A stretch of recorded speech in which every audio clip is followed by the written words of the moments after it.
Hey les bambins, j'espère que vous allez bien, en tout cas moi ça va nickel. On se retrouve aujourd'hui pour une nouvelle vidéo sur le 18 mai, voilà mardi. Il y a quand même pas mal de matchs intéressants, surtout en Angleterre. Il ne faut pas hésiter à analyser ces matchs-là, car je pense qu'il y a moyen quand même de se faire un petit bénéfice sur quelques matchs vraiment très intéressants. Mais avant de commencer à vous parler des matchs que j'ai analysés, n'hésitez pas à mettre un petit commentaire, une petite critique positive, une petite critique négative, aucun problème, mais vous mettez vos pronostics. Également, en description, en dessous de la vidéo, vous cliquez, il y a le lien Telegram, vous nous rejoignez. On est au-delà des 600, presque 650, donc ça augmente gentiment, mais sûrement. 3 cotes tous les jours, 2 codes sec, une code fun. Il ne faut vraiment pas hésiter. Et également, mettez-moi un petit pouce pour valider la vidéo. N'hésitez pas à mettre un petit pouce bleu pour que ça monte au-dessus des 100. Ça me fait vraiment plaisir. Également, abonnez-vous. On est au-delà des 3600, c'est extraordinaire pour moi en tout cas. Les matchs que je vous propose dans cette vidéo sont Southampton contre Leeds, Manchester United contre Fulham, Brighton contre Manchester City et Chelsea contre Leicester. Le choc quand même, je pense, actuellement, entre deux équipes quand même qui sont vraiment pas mal, surtout qu'elles se sont rencontrées en finale de la Cup il y a 3 jours. Torino qui se déplace à la Lazio de Rome et enfin le premier barrage de Ligue 2 entre Grenoble qui reçoit le Paris FC. Donc franchement, voilà, des beaux matchs analysés et on attaque de suite. Alors Southampton 14e qui reçoit Leeds 10e. Southampton est une équipe qui est actuellement sur une bonne petite série. Je crois même d'ailleurs c'est sa meilleure série à domicile. Ils sont sur 3 victoires et 1 nul sur les 4 derniers matchs à domicile. C'est bien que ça tombe maintenant car bon, ils sont quand même 14e. Ils se sont sauvés, mais à un moment donné, ils tombaient à pic, ils coulaient la tête baissée. Ils avaient très bien commencé leur championnat, je crois même qu'à un moment donné, ils étaient premiers de leur championnat. Mais bon, voilà, ils sont rentrés dans le rang et ils se sont vraiment écroulés. Mais c'est une équipe quand même qui est capable, comme à l'époque, ils avaient réussi à battre Liverpool. 1-0, c'était un des matchs surprises d'ailleurs. Mais bon, c'est une équipe qui est capable de battre n'importe qui. Leeds de son côté, à l'extérieur, c'est quand même assez phénoménal. Ils ont gagné leur 9e match à l'extérieur sur 18. Donc c'est vraiment une équipe qui est vraiment impressionnante. Ils sont même sur tout match confondu actuellement sur une seule défaite. C'était à Brighton. D'ailleurs, c'était un peu une surprise pour moi car je pensais vraiment qu'ils allaient s'imposer à Brighton. Mais c'est une équipe qui actuellement est sur les 2 derniers matchs, 2 victoires, 7 buts marqués et un seul petit encaissé. Donc vraiment une équipe à prendre très probablement au sérieux du côté de Southampton. Elle accroche tous les gros. Elle a gagné à Manchester City. Elle a réussi à accrocher le Manchester United. Également, elle a fait 0-0 contre Chelsea. Donc vraiment, c'est vraiment une équipe qui, je pense, va s'imposer à Southampton. Car voilà, Southampton est en roue libre. Même si, bon voilà, ils ont fait une bonne série, comme je vous l'ai dit juste avant. Mais Leeds, vraiment, je pense qu'actuellement, ils sont vraiment très forts. Et je vois une victoire 3 buts à 1 des hommes de Bielsa. Et je vois le plus de 2,5 buts sur le match. Passons à Manchester United qui joue contre Fulham. Manchester United donc a assuré sa seconde place, même si là actuellement ils sont sur 2 défaites d'affilée à domicile. Une contre Leicester où ils avaient fait tourner quand même pas mal, car voilà, bon, la fin de saison arrive certes, mais ils ont quand même un objectif, c'est de gagner la Ligue Europa. Maintenant qu'ils ont assuré la Ligue des Champions, et ils ont voulu remettre l'équipe type contre Liverpool, mais le problème c'est que Liverpool n'en a pas n'en a pas entendu de cette oreille et a bien entendu réussi à s'imposer 4 buts à 2 quand même à United. Donc c'est une équipe qui doit se ressaisir obligatoirement pour ne pas arriver en finale de Ligue Europa avec une série de défaites d'affilée, surtout en plus que là c'est quand même le 3e match d'affilée à domicile contre une équipe qui descend en Championship, qui a fini malheureusement sur 7 défaites et un nul sur les 8 derniers matchs, qui depuis sa victoire à Liverpool donc n'a plus gagné un match. Ils perdent match sur match, malheureusement pour eux.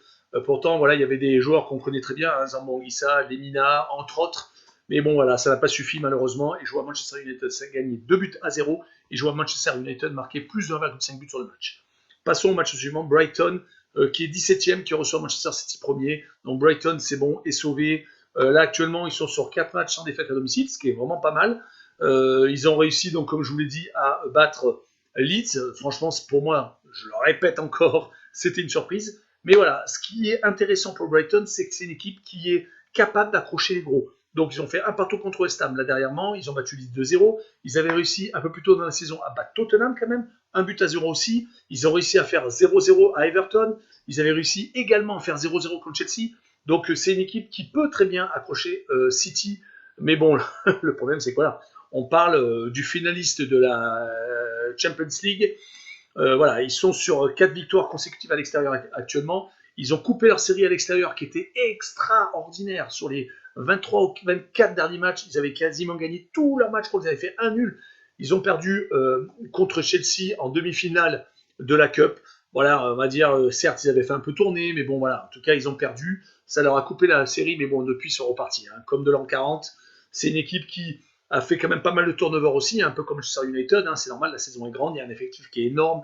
Tous les joueurs veulent jouer, et je pense que Guardiola veut quand même avoir tout son effectif vraiment avec l'objectif de gagner enfin une Ligue des Champions pour un club quand même qui est un des nouveaux riches.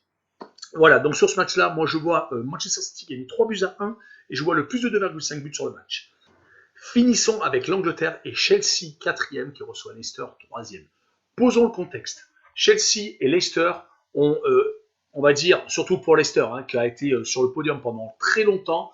Chelsea qui vient d'y accéder, car depuis l'arrêt de Tourelle, ils ont énormément gagné donc en confiance. Ils ont une défense qui a tout fait. Ils ne prenaient quasiment plus de buts, voire même pas du tout, ce qui leur a permis donc d'accrocher cette 4e place. Mais le problème, c'est qu'il y a Liverpool qui est derrière.